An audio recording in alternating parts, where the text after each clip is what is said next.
Mm.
Mm.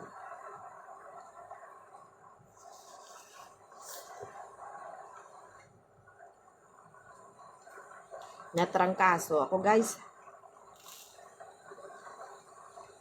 Over fatigue. How many events last week? Back to back. Kaya yan, napala. Trangkaso. Humina ang immune system. Kaya kailangan natin sabaw guys.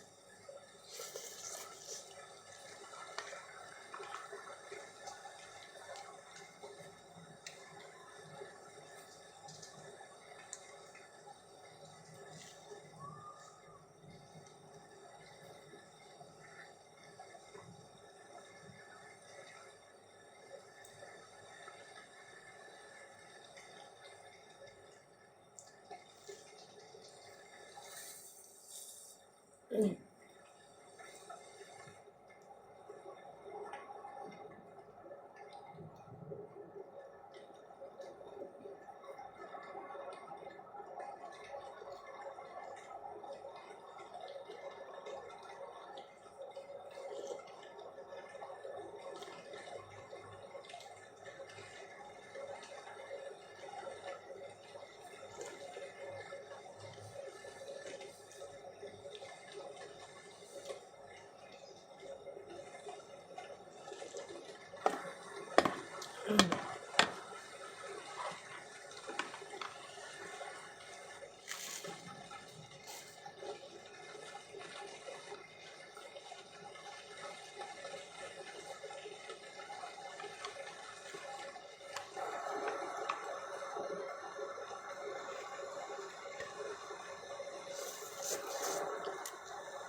Namit niya siya pansit guys. So, this is Japanese noodles.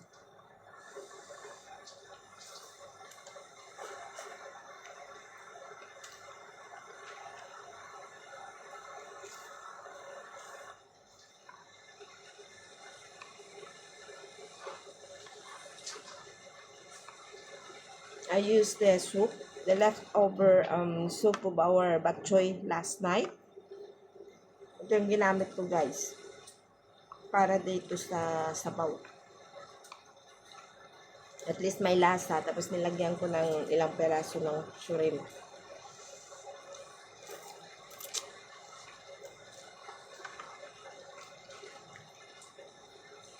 Tapos meron ako ditong itlog na may shell. Ito.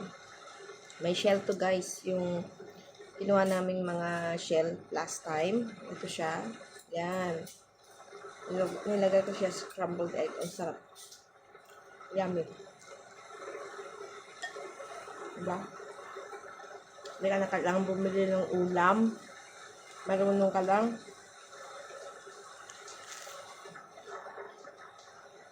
Tsaka bukas, mamingwit na naman kami guys. Abangan nyo yun.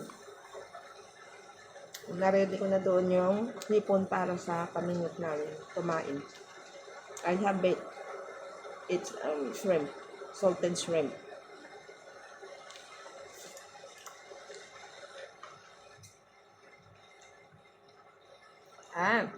You know guys, why I put salt in our shrimp? Because the shrimp is very soft. If you will not put salt, na ano siya, pag nilagay mo sa hook, natatanggal. Madaling matanggal. Lalo na pag yung mga isda is maliliit, ang bilis nilang tanggalin sa hook. Pero pag nilagyan mo siya ng asin, tumitigas yung shrimp. Hindi nila madaling matanggal doon sa hook. Kaya yun, good idea guys. Maglagay kayo ng asin sa ano. Gawin nyo siyang salted shrimp.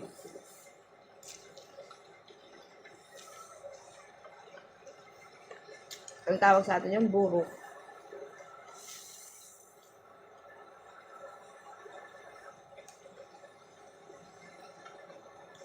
Na guys, so tapos magkaon. Pagkatapos kumain, inom ng gamot, tsaka magpahinga.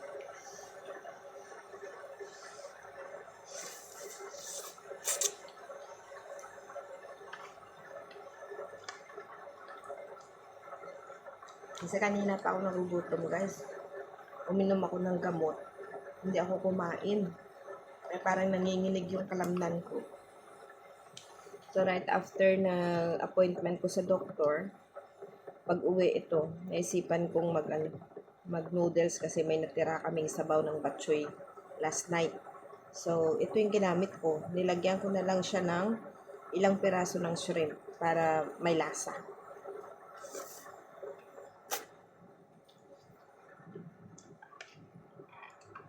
Actually guys, malasa naman siya. Alam nyo yung lapas batchoy, diyan sa may Hura, sa harapan ng police station, malapit sa Jollibee. Ang sarap guys, talagang as in, lapas batchoy siya. Ang sarap. Sarap ng batchoy nila. Ito yun. Pero actually, yung pansit hindi na.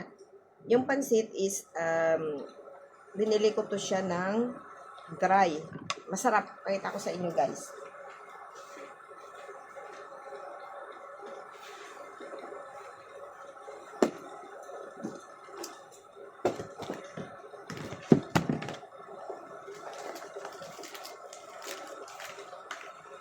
Itong brand siya guys, oh. Ito yung pansit na ginamit ko guys. Ayan, kita nyo? Ganyan siya.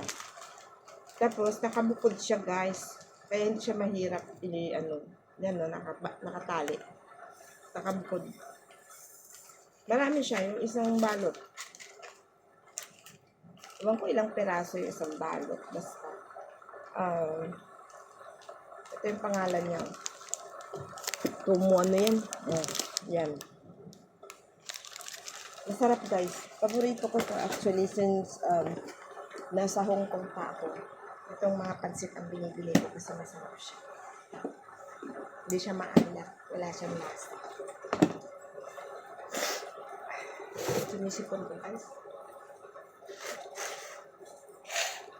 Sorry guys.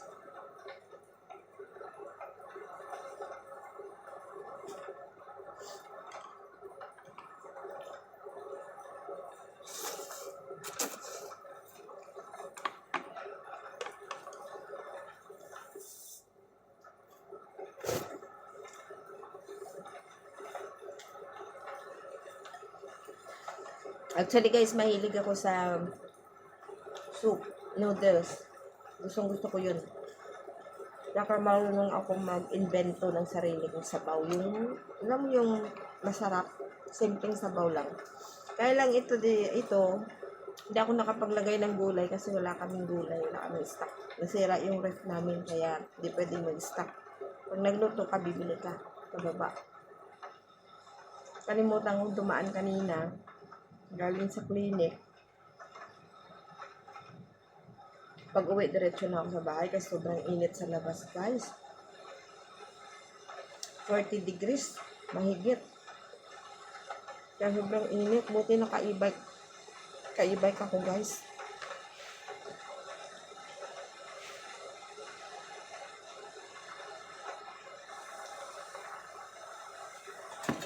Alam niyo guys, yung iba hindi kinakain to sa tinapay. Ako, ito yung paborito ko. Yung parang tutong. Tapos lalagay ko yan sa toaster. Yan. Paborito ko to guys. Yung mga crumbs ng bread. Favorite ko yan. Hindi man siya maitim, di ba? Yung pinakadulo ng tinapay. Di ba yung slice nila? Ito yung pinakadulo. Sarap. Lalo na pag na-toast na siya, mainit-init pa kainin.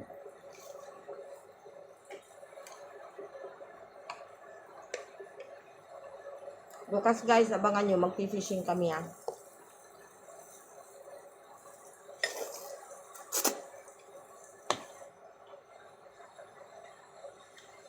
Sarap mamingwit dito.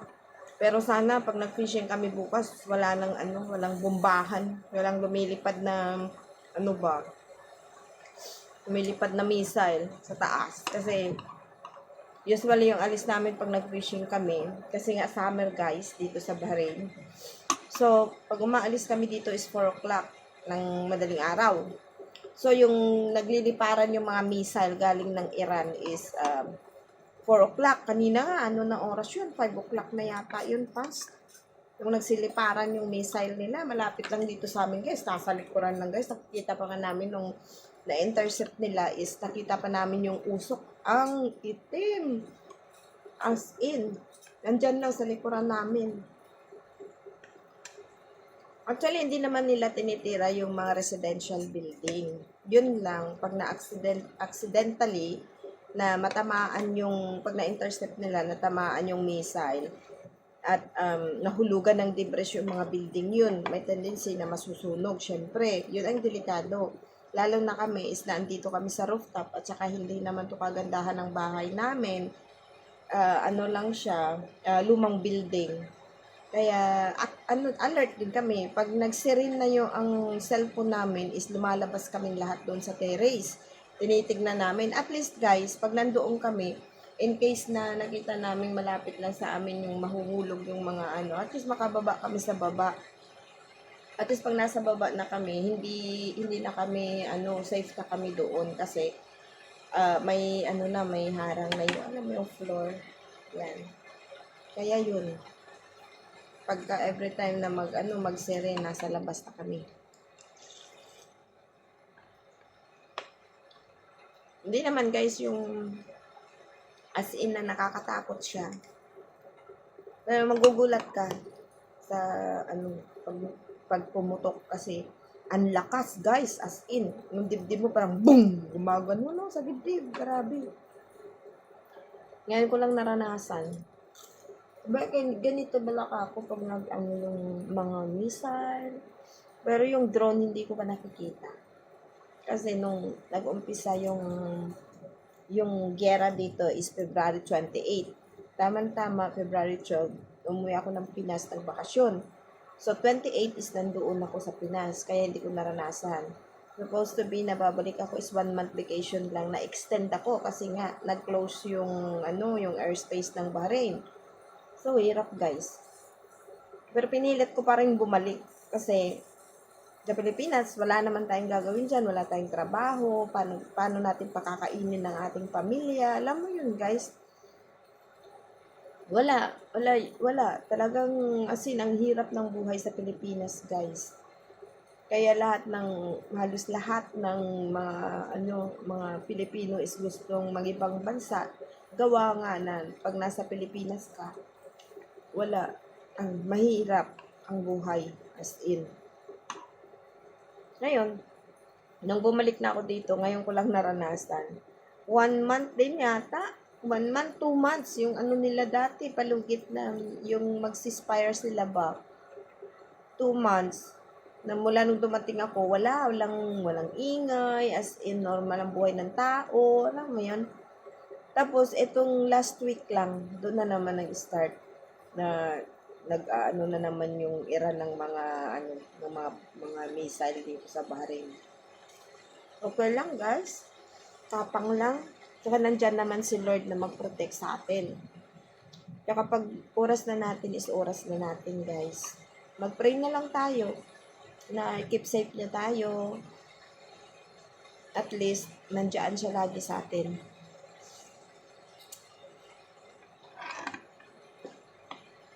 Tingnan nyo guys ang hipon dito. Ang lalaki, ano? Ayan. Lalaki ng hipon dito guys. Hindi pa yan kasi hindi pa season. At saka dito guys, meron silang month na bawal manghuli ng crabs at saka shrimp. Bawal din magbenta. Kasi parang yun ang season na nangingitlog yung yung shrimp tsaka yung yung tawag dito, yung crabs.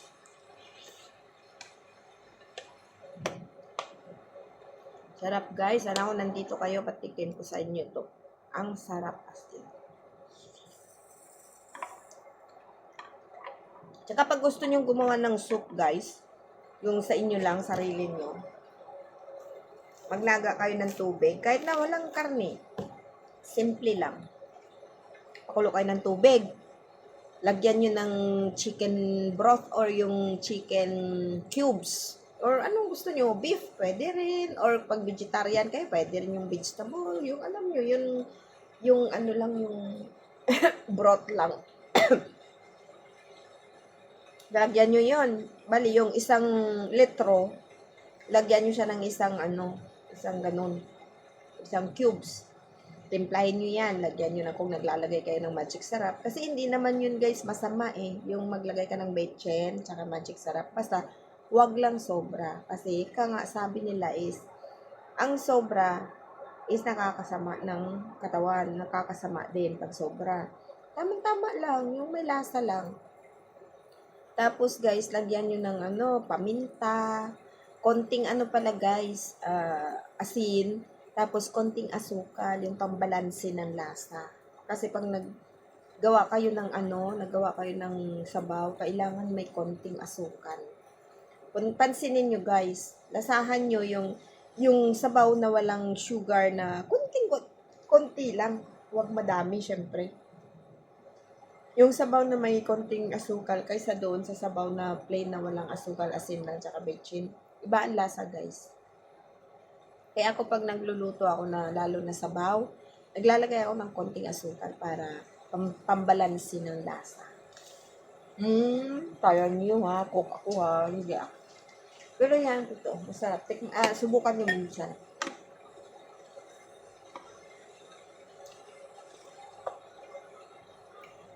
Sarap guys. Tapos pala yung sabaw nyo, pakulo kayo ng itlog. Or kung ayaw nyo ng boiled egg, pwede rin yung boiled egg. Pagluto na yung sabaw nyo, nagtimpla na lahat, nandun na yung noodles, nandun na, basta. Iwain nyo yung boiled egg. Lagay nyo doon sa taas. Or, pwede rin na kung ayaw nyo yung boiled egg, pwede rin yung itlog na buo. Basagin nyo yun, ihulog nyo lang doon habang nakulo pa siya, tapos patay nyo yung apoy. Huwag nyo masyadong lutuin yung itlog kasi malinamnam yun pagka nabasag siya doon, na fresh siya, nabasag siya doon sa sabaw at sa. Try nyo minsan. Hindi man ako expert, pero masarap. Yung bukas sabi ko kahit may sakit, mamingwit. Kasi nakakatanggal ng stress, guys. Lalo marami kang iniisip.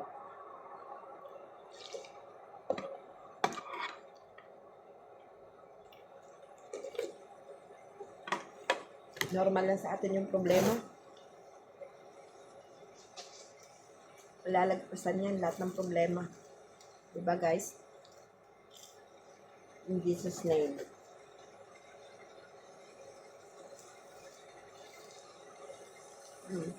Tikman yun. Tingnan nyo. Sarap na sarap ako dito. Basta ako pag kumain, yung tinapay, yung mga crabs nun, yung iba, yung crabs, yung gilid, di ba tinatapon nila yon? Hindi ko yung tinatapon. Nakain ko yun, guys. Gusto ko yun. I love it.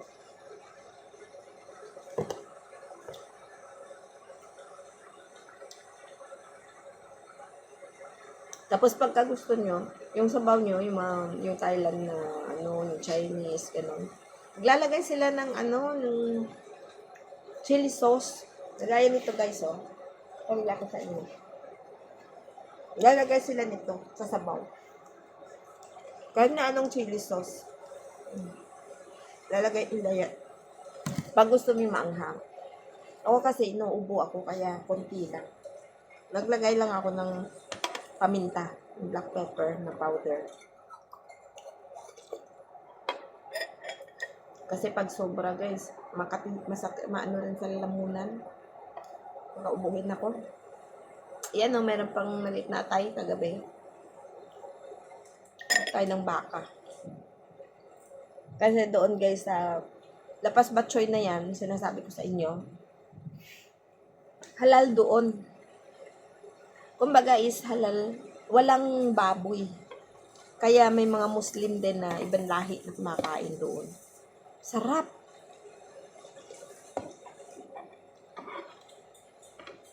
Tapos yung super batchoy nila, 3 na kayong pwedeng kumain, 3, 4. Pag mga babae, pwede kayong 4. Ang laki ng bowl. Malaki ang bowl nila, guys. Usually, pag kumain kami doon, kumukuha na order na talaga kami ng malaki kasi hindi namin maubos, inuwi namin. Hindi na ako nagluluto kinabukasan. Diba? 3.2 lang, guys. Tapos, ang daming karne. Grabe. Sa isip-isip ko nga, sabi ko, paano kaya sila kumikita nito? Sa karne pa lang ang dami, tapos ang mahal pa kaya ng beef.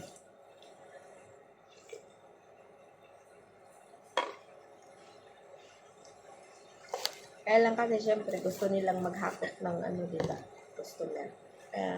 Tsaka ang pambabait pa ng mga nila doon, staff nila doon. Talaga aasikasuhin kanila. Subukan nyo guys, Hura. Harapan ng police station sa Hura. Dito sa Gudaybia. Pumunta kayo doon minsan. Basta katabi lang ng Jollibee. Yung Jollibee naman kasi sa roundabout. Siya lagpas lang konti. Harapan siya mismo ng police station.